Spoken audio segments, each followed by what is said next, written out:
윤석열 검사가 성접대 받았다. 한겨레 신문이 과거 대문짝만하게 보도를 한 적이 있습니다. 결국 오보로 밝혀졌고 한겨레 신문이 사과를 윤석열 당시 검사를 향해서 한 바 있습니다. 그런데 그 성접대 오보 출처가 김용민 의원이다라는 주장이 나왔습니다. 함께 보시죠. 한겨레 신문이 2019년 10월 11일과 2020년 5월 22일 윤석열도 별장에서 수차례 접대받았다. 검찰 윤중천 진술을 덮었다. 윤석열 접대 진술 덮었다 기사 부정확한 보도 사과드립니다. 라고 사과를 한 바 있습니다. 뭐 이제 이거를 저희가 얘기하고자 싶은 건 아니고 왜냐하면 타 언론 매체의 어떤 오보를 뭐 저희가 이렇게 계속 보도하고자 한 건 아니고 이게 뉴스가 아니라 이게 뉴스라는 거예요. 보시죠. 자, 그런데 박준영 변호사 재심 사건 전문이죠. 김학의 의혹 사건 담당했었고 오보 출처, 그러니까 윤석열 검사가 성접대 받았다라는 한겨레 신문의 오보 출처로 김용민 민주당 의원과 이규영 검사를 지목한 겁니다. 그러면서 저를 고소하면 사실관계를 분명히 드러낼 수 있다. 김용민 검수한박 강행에 사적 목적이 있다면 멈춰야 한다라는 주장을 했습니다. 아니 박성배 변호사님, 자 이거 뭐 어떤 얘기입니까? 갑자기 한겨레 신문 그 윤석열 성접대 오보 얘기도 나오고 이게 무슨 말이에요, 다? 박준영 변호사가 과거 검찰 과거사위원회에 몸담고 있으면서 관련 내용을 상당히 파악하고 있는 입장인데 당시 한겨레 오보의 출처, 즉 제보원 내지는 그 출처를 전달한 자가 김용민 의원 등으로 의심된다는 주장을 하기 시작한 것입니다. 네. 이에 대해서 이 진위를 밝히기 위해서는 내가 이러한 발언을 한 데 대해 직접 고소를 해달라는 취지입니다.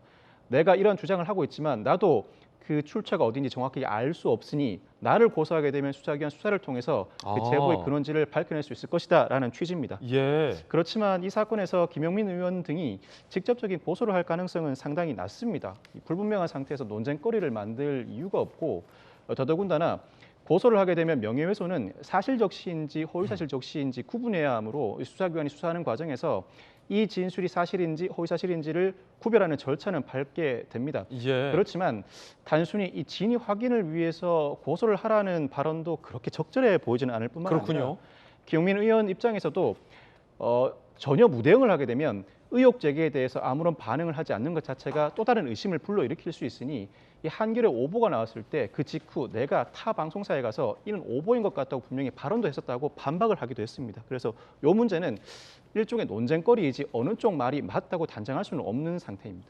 그렇군요. 김용민 의원은 이렇게 SNS를 했어요. 고소는 안 하고 추측은 자유다라고 SNS에 올렸다는 것도 소개해드립니다. 윤석열 당선인이 한겨레 신문의 보도 당시에 이런 입장을 보였었죠. 함께 보시죠. 당시 검찰총장이었고 한겨레 보도에 완전한 허위사실, 명예훼손 혐의로 한겨레 신문을 고소한 바 있었습니다. 대검 간부들에게 건설업자 별장에 놀러갈 정도로 대충 살지 않았다라고 밝혔던 대목도 있습니다. 그때 박지원 의원이 검찰총장에게 이렇게 묻습니다. 그래도 한 언론인데 고소 취할 생각 없냐? 그러자 당시 윤석열 검찰총장이 아니면 말고식의 한겨레 보도에 유감을 표명하며 사과를 해야 내가 취하겠다라고 답한 대목도 상당히 유명했었죠. 그 대목 들어보시죠. 해야 되는 이런 확인 없이 이 기사를 일면에 게재를 했기 때문에 이거는 저 개인의 문제가 아니라 이 검찰이 하는 기관에 대한 문제일 수 있고 윤석열이라는 이름은 거명되지 않더라. 여러 정황들이, 여러 관계자들이 증언을 함으로써 사실이 없어졌는데 이제 그러면 됐지. 계속 고소를 유지할 필요 있을까? 아니, 제가 아까 해보란 말이야. 이 언론사는 우리나라 대표하는 정론지입니다. 그러니까 사과를 저는 받아야 되겠습니다. 아니면 말고식으로 검찰총장이라는 사람에 대해서 이런 식으로 보도를 해놓고 야 확인됐으니까 고소 취소하라 이런 말씀은 받아들이기 좀 어렵다고 저는 생각합니다. 자, 그래서 그 뒤에 어떻게 되는지가 좀 가물가물한데 박정하 전 대변인이 또 선거 때 공보실장님 하셨으니까 그래서 한겨레 신문이 오보라고 사과를 했고 뭐 그렇게 고소를 취하했어요? 취하를 한 걸로 저는 알고 있습니다. 취하했군요. 그러니까 예. 저희가 좀 전에 봤던 것처럼 한겨레 신문이 나중에 이건 이 기사는 사실과 다릅니다라는 정정 보도를 하면서 고소를 취하했는데요. 그러면 말씀 끊어서 죄송합니다만 이제 출처가 누구냐가 논쟁이잖아요. 김용민 네네네. 의원은 뭐 아니다라고 했으니까 그때 저런 기사가 왜 어떻게 한겨레 신문에 일면에 보도가 됐다라고 보세요? 누가 출처가 있었을까요? 아니면 단순 뭐 취재상의 미스였을까요? 뭐 어떻게 보십니까? 저는 출처가 어딘가 있었다고 봅니다. 그래요? 그러니까 의도성을 가지고 한겨레에 누군가가 저런 내용을 제보했다고 보고요.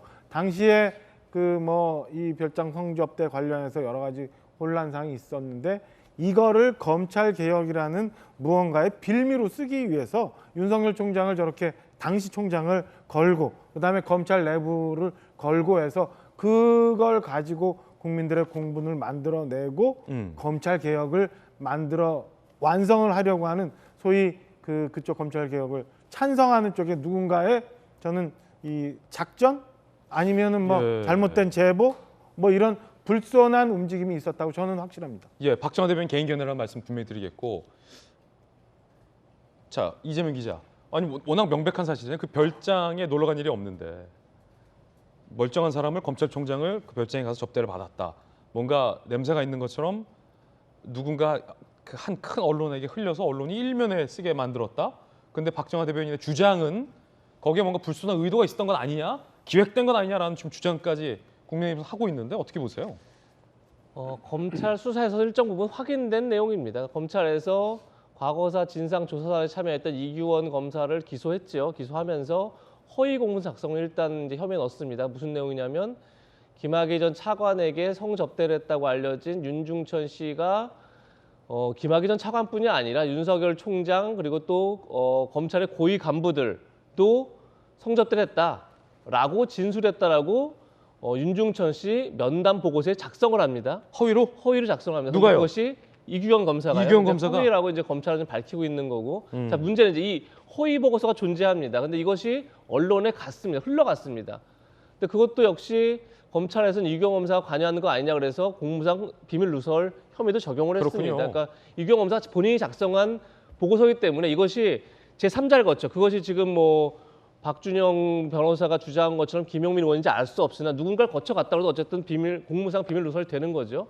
그런 점에서 그 혐의까지 적용해서 지금 재판을 받고 있기 때문에 그 재판 결과를 보면 좀 더 명확해질 것 같은데 아니 그러면 이규원 검사가 왜 있지도 않은 피의자의 진술, 즉 윤석열 검찰총장도 접대를 받았다라는 내용을 허위로 작성했는지 왜, 그리고 이규원 검사가 왜 이거를 의도적으로 흘렸는지에 대한 답은 없습니까? 그것도 이제 검찰에서 이제 공소장에는 이런 내용이 이제 재판 결과를 봐야겠지만 공소장에서 이제 검찰에 보는 시각은 이런 거죠. 그게 이제 언론 보도에 나왔던 게 2019년 10월입니다. 그때 되돌아가 보면 조국 사태가 한창 전개될 때입니다.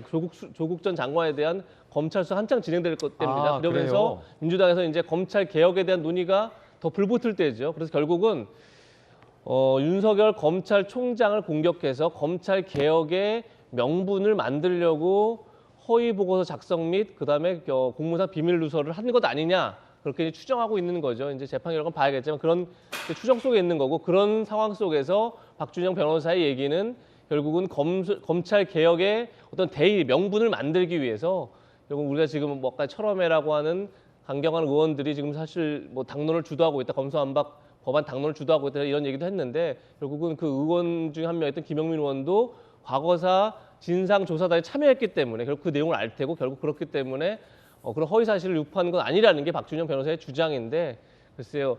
근데 김용민 의원이 이렇게 주장을 했었습니다. 자신이 이 보도가 나오고 얼마 되지 않아서 뭐 김어준 씨 방송에 나가서 사실이 아니다 이렇게 주장을 했었다 얘기를 하던데 제가 그 방송을 직접 들어보지 못했지만 사실 김어준 씨도 이 보도가 나오자 곧장 본인 스스로가 한겨레 보도가 오보다 이렇게 주장을 했더라고요. 그래서 그런 거 봐서는 글쎄 얼마만 관여되어 있는지는 좀 명확하지 않다 이런 생각이 들더라고요. 예.